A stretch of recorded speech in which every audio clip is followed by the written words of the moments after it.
My boyfriend has spent the last 11. Sister texted, "You're not invited." I told my sister.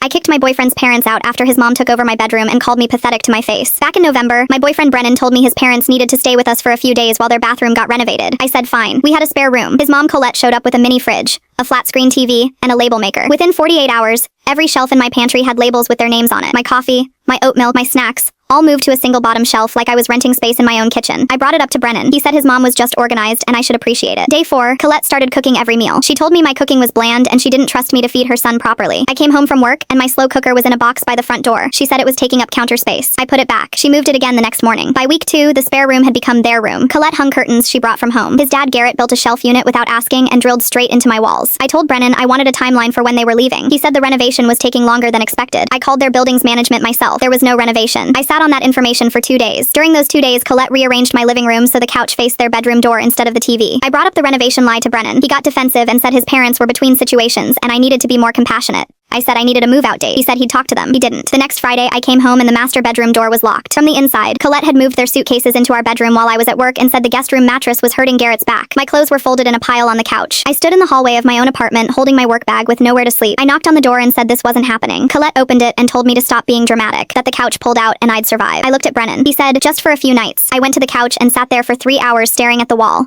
At 11 p.m., I heard Colette tell Garrett through the wall that once Brennan added them to the lease, there'd be nothing I could do anyway. I stopped breathing for a second. I got up and opened my laptop. Brennan's email was still logged in from the morning. There it was, a forwarded lease amendment request to our landlord, dated 2 weeks before his parents even showed up, asking to add Colette and Garrett as co-tenants. The landlord had rejected it because only I was on the lease. Brennan had replied, asking if there was another way to get them added without my signature. I screenshotted everything and sent it to myself. Then I closed the laptop and went to bed on the couch. At 6 a.m., I called my landlord and confirmed I was the sole leaseholder and no one else had any legal claim to the apartment. He confirmed it and emailed it to me in writing within an hour. Within an hour, I printed it at work. When I got home that evening, all 3 of them were eating dinner at my table. Colette had cooked a roast using the last of my groceries. I set the printed email on the table and said, I'm the only person on this lease. You have until tomorrow morning to be out, all 3 of you. Colette looked at Brennan. Brennan looked at the paper. Garrett said, I had no right to split up a family. I said, you don't live here. Colette stood up and called me pathetic, said I'd never amount to anything without her son, that she raised a good man and I was throwing him away over a mattress. I said, it was never about the mattress. Brennan started saying we could work something out. I said his things could be in the hallway by noon, or I was calling the police. I went to the spare room, locked the door and called my sister. She came with her truck at 7 a.m. We had Brennan's things boxed and stacked in the hallway before he even woke up. He came out in his boxers, saw the boxes, and said this was insane. Colette tried to block my sister from carrying the last box out. My sister looked her dead in the eye and said, touch me and I'll press charges. They were out by 9. I changed the locks that afternoon. Brennan texted that evening saying his parents were devastated and that I destroyed a 2-year relationship over a misunderstanding. I sent him the screenshots of the lease emails and typed, this wasn't a misunderstanding.